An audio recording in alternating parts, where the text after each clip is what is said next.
a small town in eastern Ukraine, 41 kilometers northeast of Kreminna. December temperatures plunging to -12 degrees Celsius during nights, -7 during days. Russian motorized rifle company of 240 soldiers occupied town as forward garrison protecting logistics route.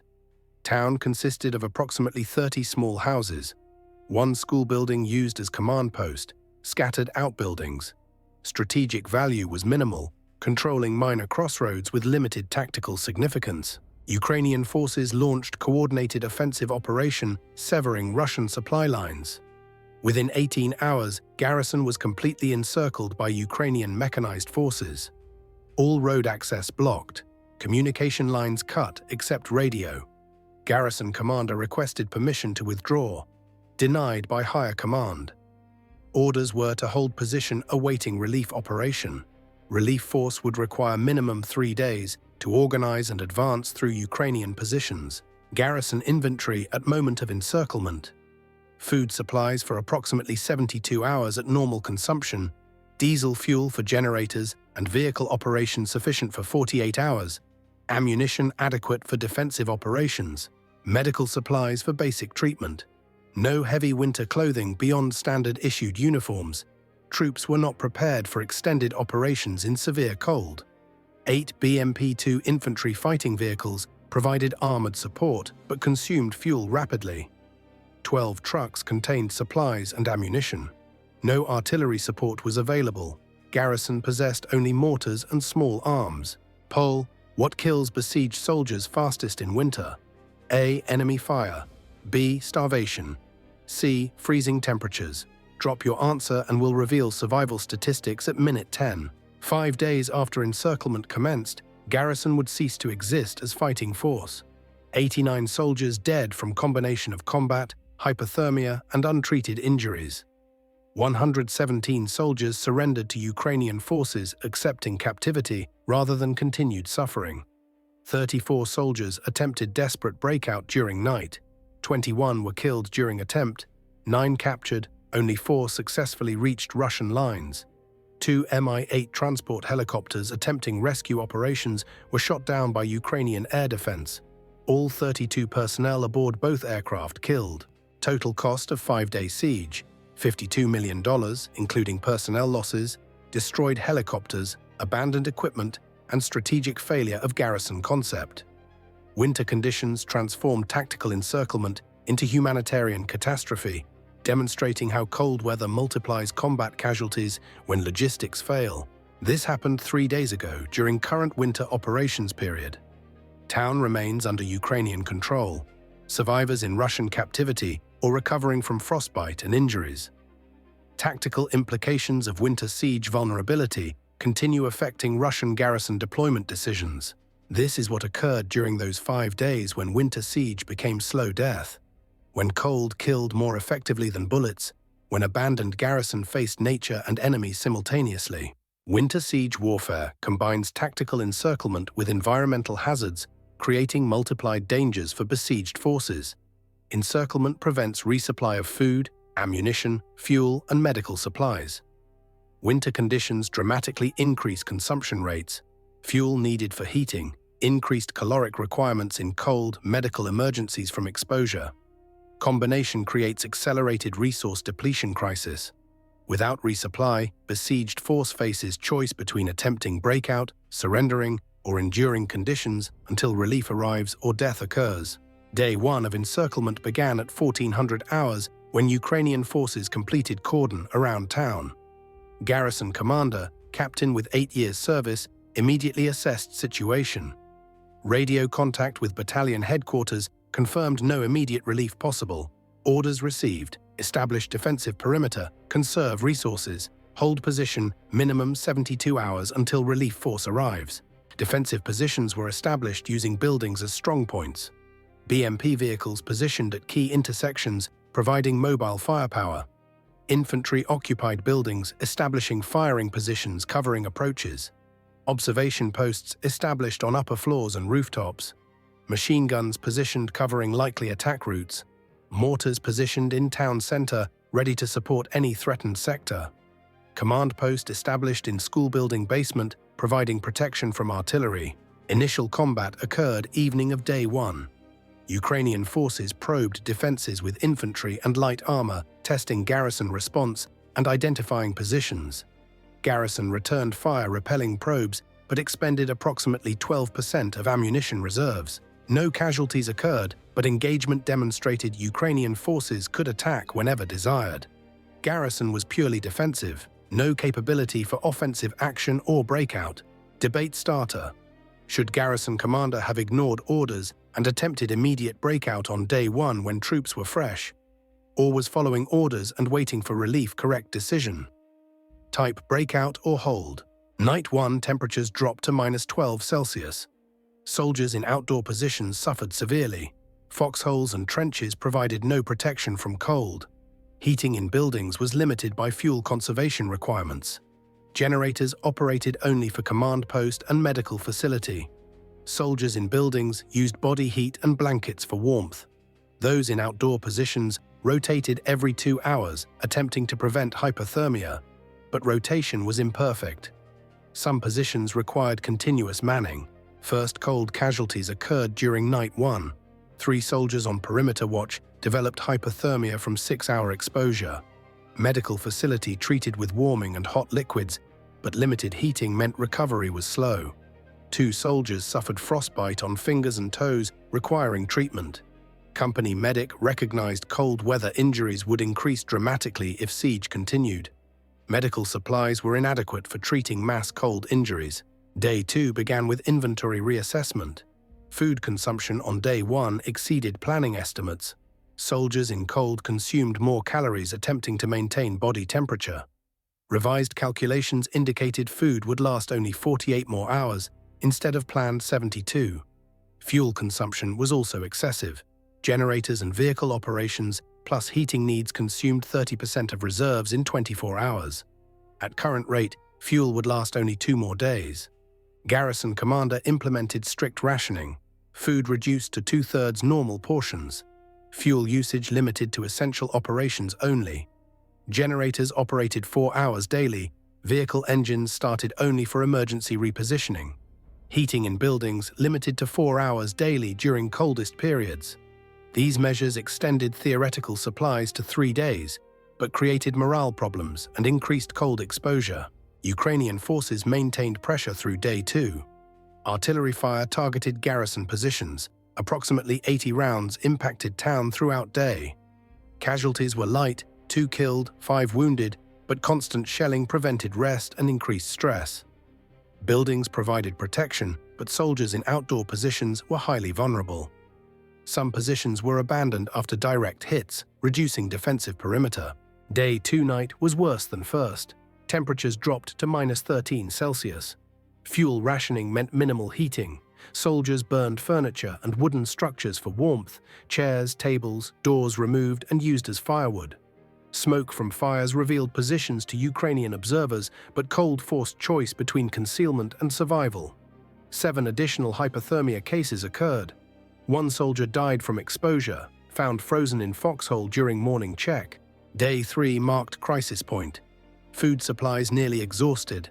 1 meal remaining per soldier. Fuel down to 20%, only emergency reserve remaining.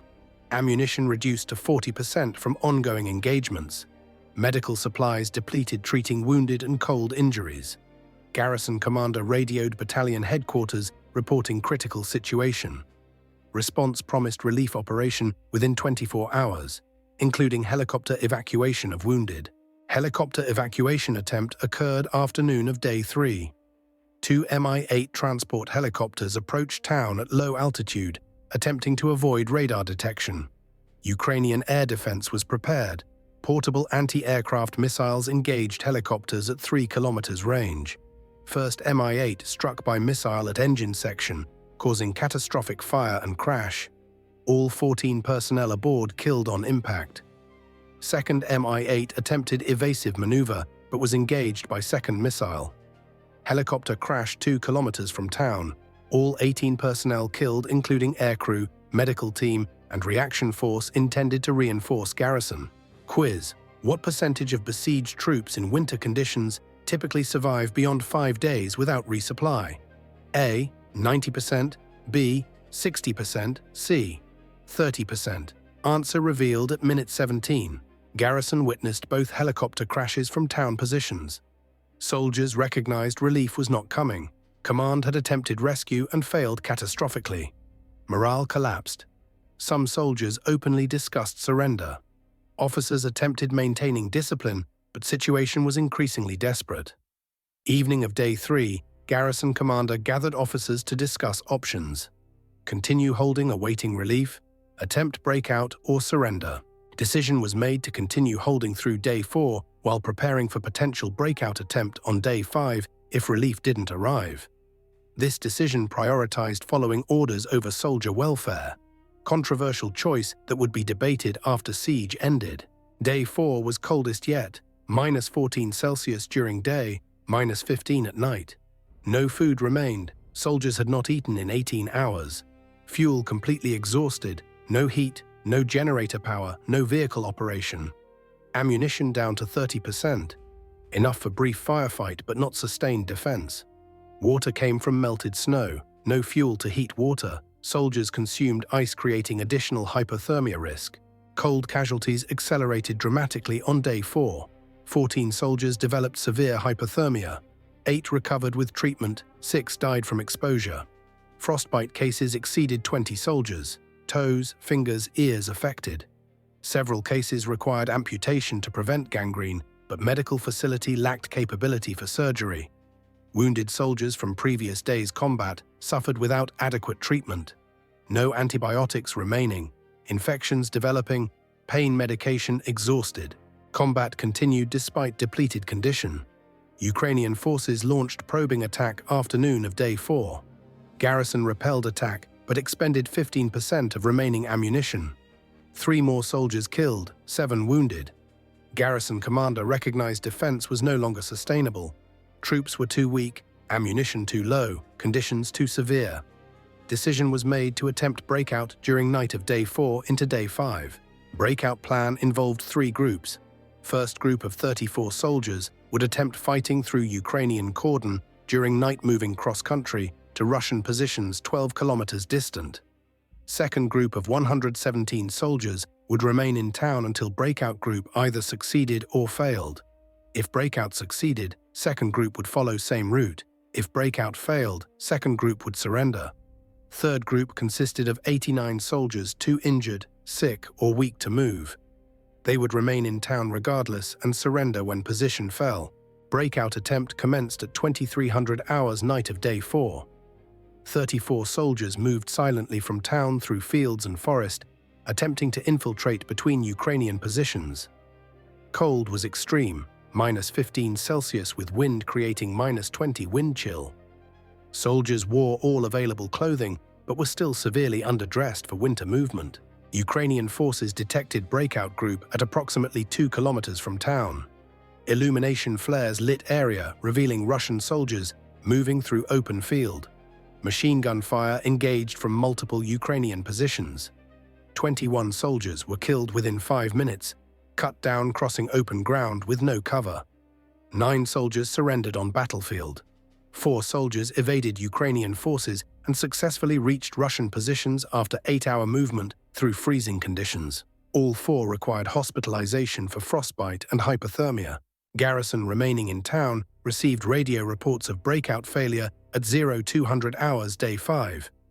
Garrison commander decided immediate surrender was only option to prevent additional deaths. White flags were raised at 0300 hours.